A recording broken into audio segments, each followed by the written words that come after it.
pie nuevo, un brazo torcido, pero no sé qué pasó, ahora se metió a pelear con políticos, será fuiste a la asamblea.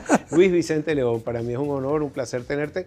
Primera vez que vienes este año, Luis Vicente, no sé, Sí. no habías venido a este set antes, ¿verdad? No, de hecho por ahí me equivoqué y estaba en la otra, Es otra verdad, vez en el otro te estudio. fuiste al otro Pero estudio, bueno, nada, chévere, aquí estoy, Entra- además encantado. entraste solo a esa casa. Sí, no, había gente, no, estoy bien. Sí, dos niñitos que corrían, porque claro, después te cuento. Bueno, señores, vamos a empezar el programa de hoy. ¿Cómo encontraste la diáspora venezolana? Yo escribí el fin de semana haciendo un recuento de un señor que escribió en España sobre la diáspora venezolana específicamente. Me sorprendieron los números porque 65% son altos profesionales, 14 están ejerciendo empleos, pero emprendimientos más que todo, otro 14% también relacionado al emprendimiento y un bajo, un bajo monto de personas que estaban en estudiantes, casi todos profesionales o estudiando, pero me impresionó el gran número de emprendimientos que tiene Venezuela. Eso quiere decir que los venezolanos son más creativos, dónde están los que contratan las empresas, esto es solamente España. Bueno, son otros números que no son tuyos. ¿Qué maneja Data Análisis sobre esos números Sí. de migración del venezolano? Bueno, no hay realmente una data absolutamente seria que nosotros podamos confiar en términos numéricos. O sea, quien te diga hay X millones de venezolanos viviendo en el exterior es un estimado. Siempre, claro. Se hablan de 2 millones, ¿no? No hay una data, digamos, que te permita realmente concluir, porque muchos de los venezolanos, y eso ocurre en todas las migraciones, no son realmente migrantes legales y por lo tanto no se registran. No se registran saliendo, tú no dices cuando te sales de aquí, mira, me voy, ya me fui y no vuelvo. Y tampoco cuando no tienes una visa de Lo trabajo. dicen, pero si ves el Instagram con el crudía atrás, Sí. ahí eso es definitivo. Se Pero fue. sí, pero digamos, hay una falta de información dura. Sin embargo, sí hay información sobre los perfiles de las personas que se van, de los Ajá. venezolanos que emigran. El primer elemento importante es que en la encuesta, en la última, por cierto, en el mes de diciembre, casi 56% de la población indica que se iría del país si tuviera una opción o una oportunidad. Eso es unos 4 o 5 puntos más. 56% venezolanos, es decir, que 6 de cada 10 se quieren ir del país. Sí, pero hay que tener mucho cuidado con la interpretación de ese punto, porque al final de cuentas la gente en el medio de una gran crisis, como una crisis económica como la que está viviendo Venezuela, pues siempre cuando te lo preguntan, si yo me quisiera ir, ¿a dónde me quisiera ir? A un lugar donde yo puedo tener empleo, donde puedo trabajar, donde puedo tener seguridad. Es decir, hay un sentimiento que te da rabia lo que tú estás viviendo y eso lo somatizas de alguna manera con ese deseo abstracto de marcharte. Pero cuando tú bajas a una segunda pregunta más específica y es, hey, ¿qué porcentaje de la población en realidad ha tomado una acción concreta, ha buscado información, ha buscado visas, ha llamado gente para hacer un cuadre que le permita pensar seriamente en una migración? Ese número, digamos, ha crecido, era alrededor del 9% en el pasado y estamos cercano al 20% Wow, de la población total, duplicó. que de alguna manera te manifiesta una acción que tampoco quiere decir que todos lo materialicen, porque tú lo buscas información, vas a un consulado, llamas por teléfono, te metes en internet y luego descubres que la cosa es bastante más complicada que lo que tú originalmente pensabas, porque no es tan simple abandonar tu país, vender tu apartamento, Claro. porque ya no se venden con la facilidad que se vendían en el pasado, pero además conseguir visas, etcétera. Ese primer No, a elemento, veces ni pasaporte ya. ese primer elemento nos lleva a un perfil muy interesante y es qué tipo de emigrante es el venezolano o de inmigrante cuando lo ves desde el país receptor. Bueno, la migración venezolana es una migración completamente distinta a las migraciones de los países pobres latinos históricamente.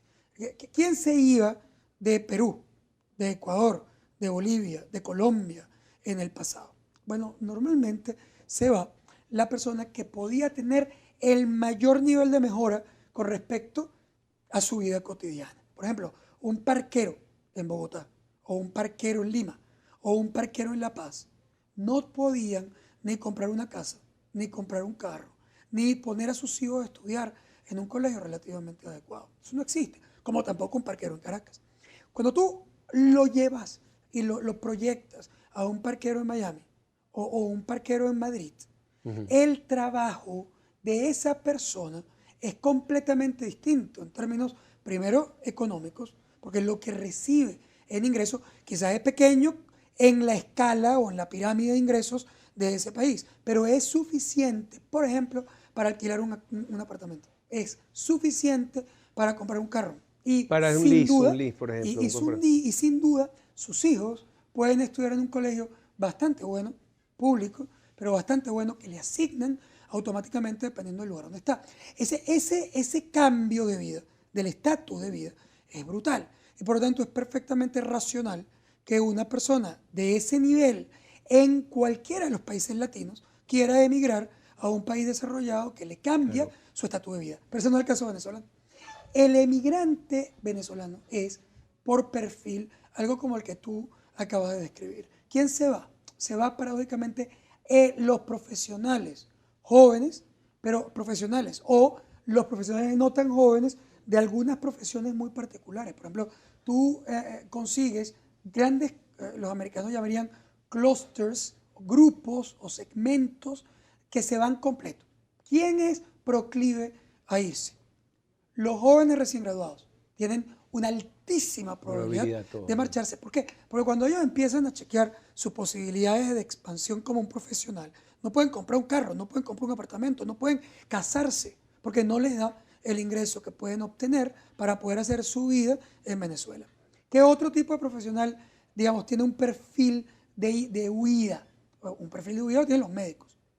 Es decir, cuando no estamos hablando de un médico ya mayor, que le cuesta, que es más difícil, un médico de edad avanzada, insertarse en el sistema de salud de otro país, los médicos jóvenes y los recién graduados incluso son captados por headhunters internacionales para llevarlos a países que reconocen incluso sus títulos automáticamente, incluso Ecuador, Argentina, España.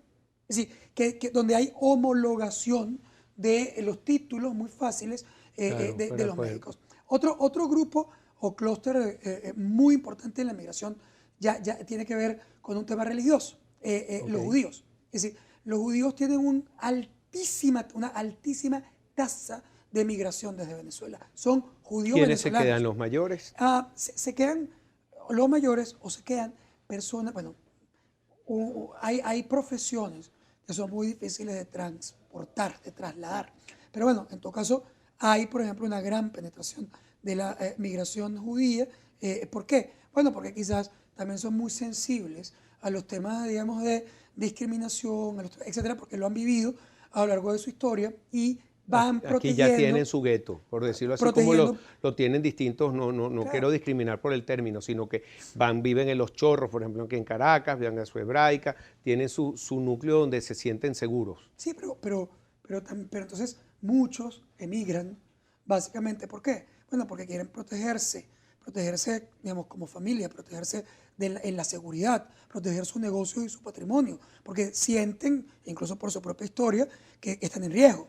Y luego también se van reuniendo en zonas muy particulares, donde muchos de ellos ahora viven en conjunto fuera de Venezuela. Y luego tienes el otro gran tema, que son los inversionistas. Ya un perfil de inversionista. Un EB5, SEB5. Hay dos. El inversionista de alto nivel. Es decir, una persona que es un tenedor de capital, que, por ejemplo, decide que que ha construido 10 edificios en Venezuela, o no sé cuántos clubs, o no sé cuántos centros comerciales, o que ha montado no sé cuántas tiendas o negocios concretos o empresas, de repente siente que la próxima empresa no la pueden montar en Venezuela. ¿Y por qué? Bueno, por varias razones. Primero, porque tiene temor.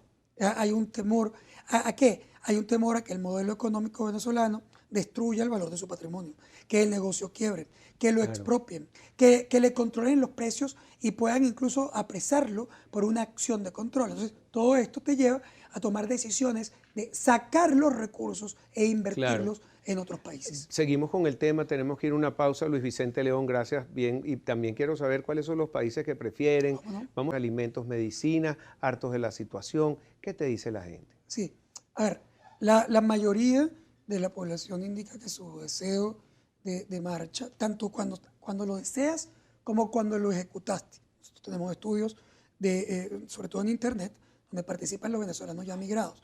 Y tenemos estudios en Venezuela sobre la gente que desea marcharse. Y hay un común denominador, que es la inseguridad. Es el primer dinamizador. Hay dos tipos de inseguridad. La inseguridad personal, es decir, la gente que siente que, oye, que es invivible, al primero que tratan de sacar paradójicamente a los hijos. Este es un cambio cultural brutal. Un venezolano en el pasado, primero no era un migrante, era un receptor de migraciones. Y además tú siempre pensabas que tus hijos, o sea, tu orgullo era que tu hijo pudiera quedarse, que pudiera desarrollar su vida, disfrutar el país. Sí. O sea, ni siquiera es un tema de patriótico, no, es un tema de arraigo, historia y familia. Ese era el concepto fundamental. Y tú probablemente te sentías orgulloso cuando tu hijo salía a estudiar un posgrado y luego regresaba.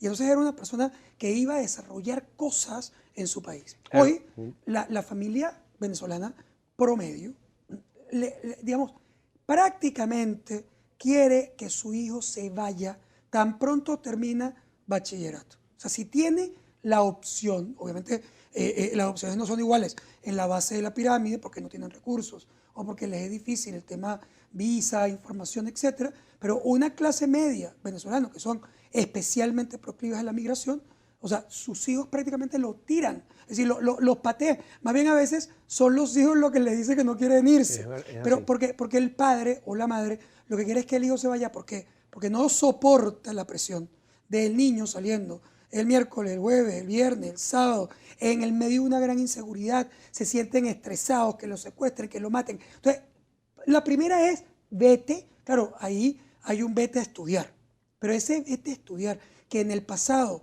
garantizaba un regreso, hoy ya no existe. Un muchacho que va a la universidad en el exterior, la tasa de regreso es inferior al 4%. Nada. O sea, inferior al 4%. Por lo tanto, cuando ya tu hijo se fue, no regresa. En 96% de los casos no va a regresar. Impresionante ese número. Luego, en el segundo... Y se casan afuera, la mayoría se casan con venezolanos, forman familia. Hay un segundo tema que es que aun cuando los venezolanos no teníamos como sociedad una experiencia migratoria, hoy ya se ha desarrollado. Porque no es un tema nuevo. Podemos decir que ha crecido de manera fundamental, pero ya tenemos un proceso de casi 20 años, donde los venezolanos comenzaron a salir y han tenido diferentes olas de salida a lo largo de esos 20 años. Pero en todo caso ya hay comunidades completas. Son de diferentes perfiles. Las comunidades de venezolanos que, digamos, tienen el perfil de inversionistas. Ahí lo vamos a ver, por ejemplo, en Panamá.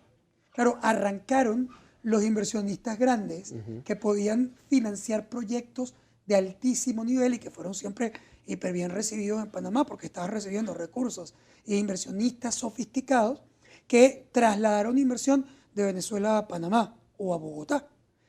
Luego fueron inversionistas más pequeños, que son los emprendedores, porque eran clase media, quizás profesional, que cuando llegaba a esos países no conseguía, digamos, un trabajo equivalente a su nivel o perfil profesional.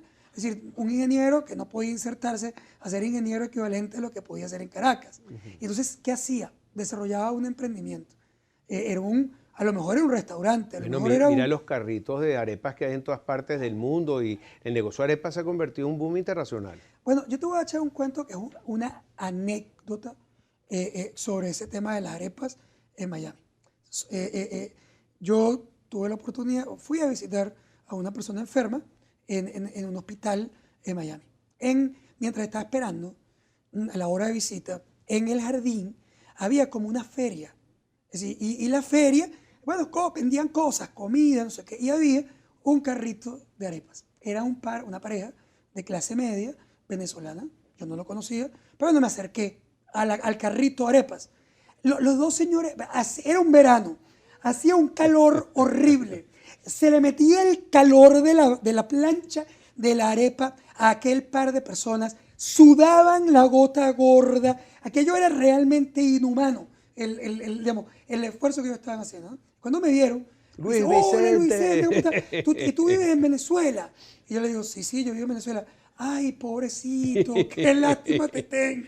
Y yo miraba el par de tipos cogiendo calor, trabajando durísimo en el medio de aquel Que tú dices, sol bueno, inclemente. Y ellos me sentían lástima lástima. de mí. Es decir, ese sentimiento es muy importante, porque además hay una cosa que es muy importante en los migrantes. Los migrantes necesitan también justificar su decisión. Claro. Entonces, cuando tú te vas, es decir, tú Estás sacrificando muchas cosas. tú necesitas decir, oye, Menos mal que me esto fui. fue la mejor decisión de mi vida, qué pobrecito toda esa gente que se quedó en Venezuela. Mosca, yo respeto perfectamente las decisiones de migración, eso es una decisión Muy personalísima. personal y muy dura. Y todas, Para las familias que se quedan, para las familias que se claro van. que sí, y todas las personas tienen derecho a escoger en qué lugar piensa que está su felicidad. Por lo tanto, yo ni critico esa decisión, solo que sí es interesante ver cómo, digamos, esa vida también es una vida muy dura y muy compleja, pero tú le das un valor a cuando estás allá, a la seguridad, a la posibilidad de que tus hijos vayan a una escuela gratis, pero de alto nivel o calidad, etcétera. Es decir, ahí hay un Mira, valor. quiero llamar la atención, aquí hay un señor Rivero Libertad que está diciendo deberían meter preso por hablar mal del país, no hace ningún favor al país, nadie está hablando mal jamás de Venezuela. O sea, está viendo otro programa, porque aquí no se habla mal de Venezuela. Lo quiero aclarar al señor Carlos Rivero Ramírez, tú estás viendo otro canal, chamo. Cambia canal. Mira, te quería preguntar también, esa gente que se va, fíjate que hay muchos que están migrando políticamente, piden asilo político, es una de las visas más difíciles, más duras, porque no puedes venir al país hasta que cambie el régimen, 8 años afuera. Pero llama la atención también aquellos pequeños casos que están saliendo. Salió, parece que de la muchacha, no está corroborado, la que sembraba la mata de acetaminofén, que pidió asilo político en España, por lo menos unas fotos por ahí, o la que montó el gimnasio en propio Miami, y no sé si se... ¿Qué pasa por qué si estaban en un régimen, por qué se van? ¿Qué pasa ahí con... ¿Has medido algo de esta Bueno, gente, de estos asilos políticos? Hay dos elementos importantes. Yo creo que hay que entender que en efecto hay personas que, bueno, que buscan un asilo político porque se sienten amenazados.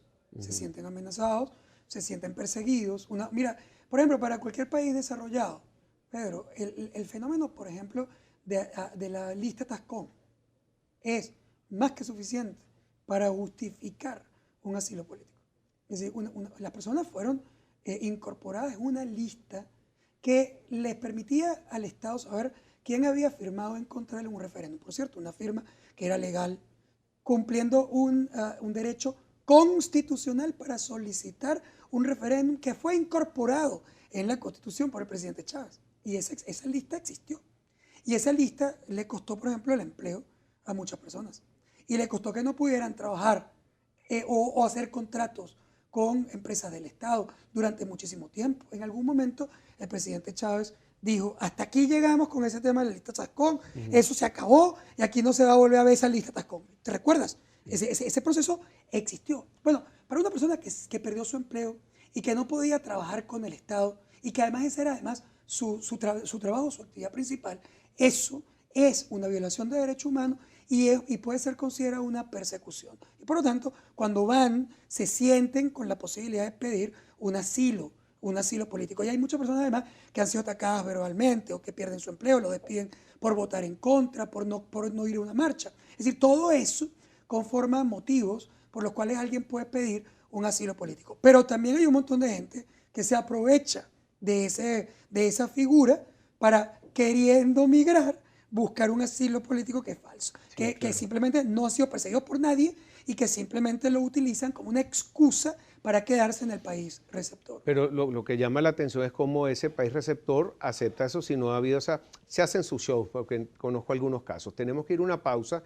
Aquí, por ejemplo, Antonieta, voy a dejar unos tweets para después responder. Antonieta, creo que están dando información que no es exacta. Un parquero no compra un apartamento, un carro.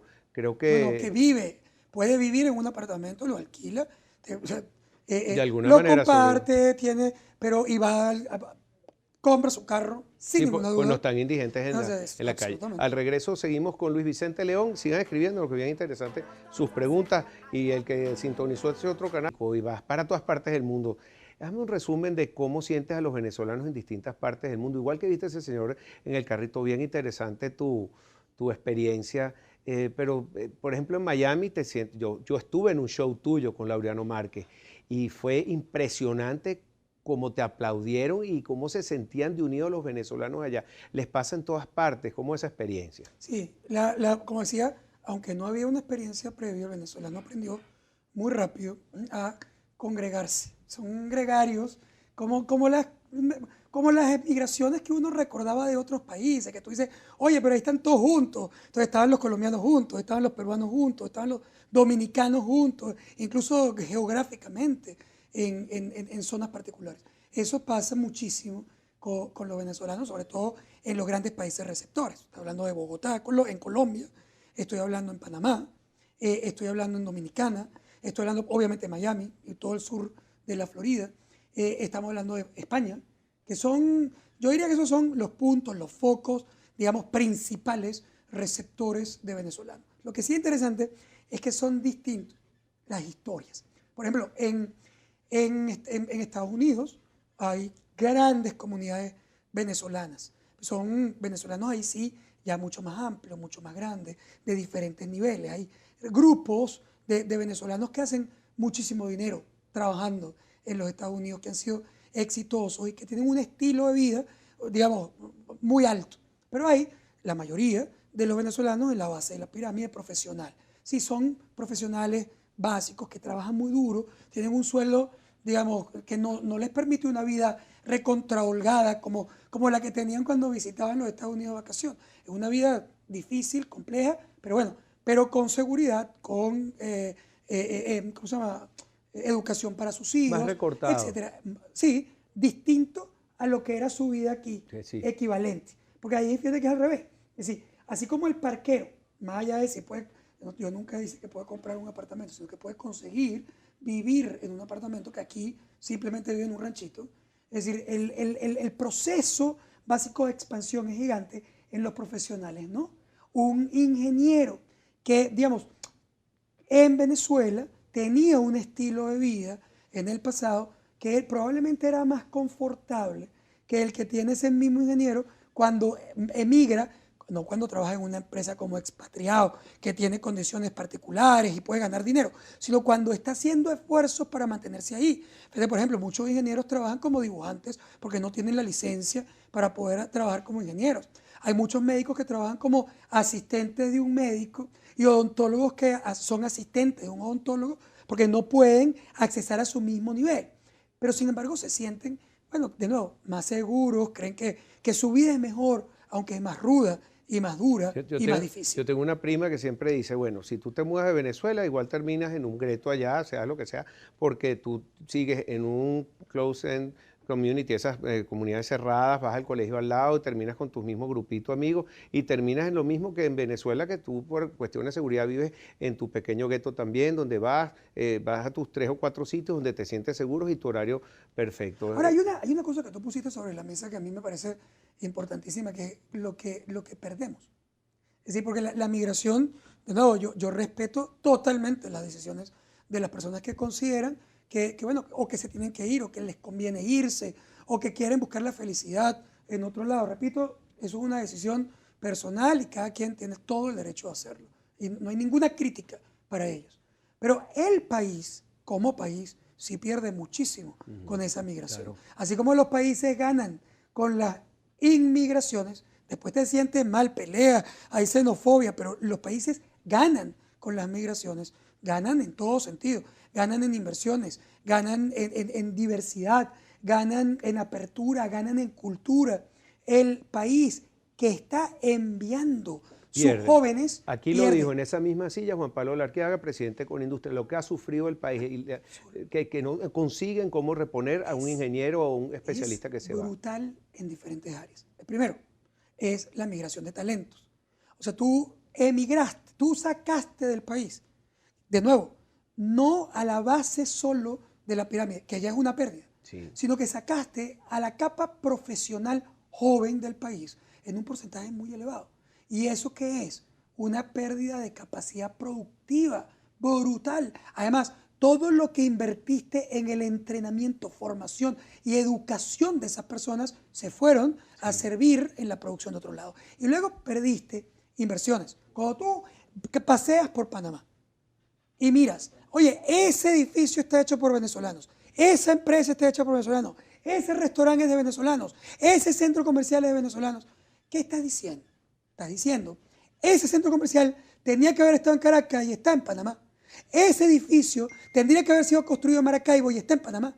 Esa empresa que está llena ahí de actividad, inversión, gente, talento, que tenía que haber estado en Caracas, está en Panamá. Centros Y eso, comerciales, todo multiplícalo por Dominicana, multiplícalo por Madrid, multiplícalo por Miami y entenderás la cantidad de inversiones que son venezolanas, de venezolanos, que en condiciones normales hubieran estado aquí para reconstruir el Producto Interno Bruto Nacional, que ya no está. Por eso esa caída es 17% y por eso tenemos unas bolsas CLAP donde el 100% de los productos son importados. Ahí es donde se refleja. Ahora, tenemos políticamente el país prácticamente trancado. La mesa de negociaciones no dio resultados, es obvio, evidente. Yo confío que siempre una negociación y una resolución diplomática es el mejor camino. En este momento, el presidente Maduro le dijo a Jorge Rodríguez que bueno, que le volviera a darle el valor que tiene la Asamblea, a reorganizar a la Asamblea Nacional, no sé cuál es la palabra, se me fue ahorita, pero que con eso habría un proceso donde también vamos a tener un diálogo con el Papa al frente. Entonces, ¿cómo ves tú esta situación? Perdona que te cambie drásticamente el tema, pero teníamos que meternos también a lo político. Mira, el tema político es un tema muy complejo. Está lleno, primero, de ruidos. Es decir, uno tiene que separar el ruido de las señales. Y en el tema político nosotros tenemos un montón de ruidos que impiden interpretar adecuadamente ni a la oposición ni al gobierno. Es decir, es un tema muy complejo. Pero la verdad es que además, la palabra es regularización, la estaba buscando aquí, si se me olvidó. pero además hay un tema de sobregeneración de expectativas que hace que el venezolano sea pendular.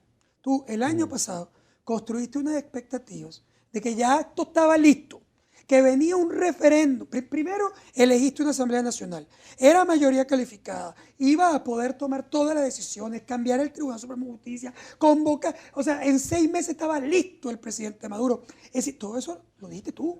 Es decir, no tú, quiero decir, se dijo en la mesa en Venezuela. No en la mesa de unidad, en la mesa política. Luego empezó el referéndum. No, el referéndum está listo. No hay forma de evitar que... Y cuando hay un referéndum sale Maduro y nosotros elegimos a un presidente chévere, moderno, más o menos en 30 días. Es decir, esa expectativa se creó a lo largo de todo el año 16, siendo clarísimo que eso no era ni cerca de claro.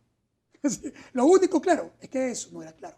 Y que además las posibilidades reales de que ese evento ocurriera eran muy bajas. Eran bajas desde el inicio, no al final. O sea, no es un análisis ex post que te diga, bueno, claro, después de que pasó es facilito analizarlo. No, lo hablamos aquí muchas veces. En tus encuestas, ¿quién ganó y quién perdió Bueno, por ese proceso en este momento? Obviamente, Hay partidos que subieron, otros que bajaron. Sí, ¿qué pasó? pero tú tienes como dos planos, ¿no? Primero las dos fuerzas, la oposición y el gobierno. El gobierno no gana popularidad por evitar que haya un referéndum revocatorio. No hay más gente que ahora es chavista porque el gobierno bloqueó el referéndum. Pero él sí ganó ¿en qué? Ganó primero en lograr que la oposición se fracturara, en lograr que no se hiciera el relleno de las expectativas sobredimensionadas que se crearon, en debilitar los liderazgos opositores que se debilitaron y en debilitar incluso su institucionalidad, como la MUD, que hoy está, digamos, cuestionada, en mi opinión injustamente, cuestionada, no injustamente porque la MUD bueno, el dirigente principal y bueno, sí, por el público al final, completamente de la MUD, pero también entre dirigentes políticos están señalando como culpable de todo hecho torrable, que cosa que me parece es un injusto absurdo. también. ¿Por qué digo que es un absurdo? Más allá, tú puedes no haber logrado el objetivo planteado. Claro. Pero vamos a estar claros, ve acá, ¿qué es la MUD? La MUD no es un partido político. La MUD es un acuerdo, es un espacio de acuerdo entre diferentes partidos políticos. Esos partidos políticos, entre ellos, tienen divisiones gigantes. Primero de líderes, pero segundo, son, digamos, diferencias ideológicas completamente claro. distintas hasta ahora de 4 partidos. Entonces lo que la gente la sataniza porque como no se lograron los objetivos, entonces ese partido yo más nunca en la oposición. Eso no tiene nada que ver con eso. Es decir, tú tienes obviamente divisiones que por cierto son naturales. Sí. Son muy naturales porque al final del día la democracia es eso, pensamiento diverso. Y la oposición es heterogénea. Ahora, ¿qué es lo que no tienes? Unas alianzas que tenían que haber ocurrido y que es el reto de la nueva MUT. No es tener un secretario nuevo. Tú puedes cambiar 60 secretarios. El reto es tener una alianza nueva de partidos pero una mayoritarios. alianza de verdad. Tú lo escribiste en un tuit. Sí, claro. Al regreso vamos con ese tuit para recordarlo. Tengo que ir a una pausa. Ya regresamos con más aquí en Control Pensir y Globovisión. So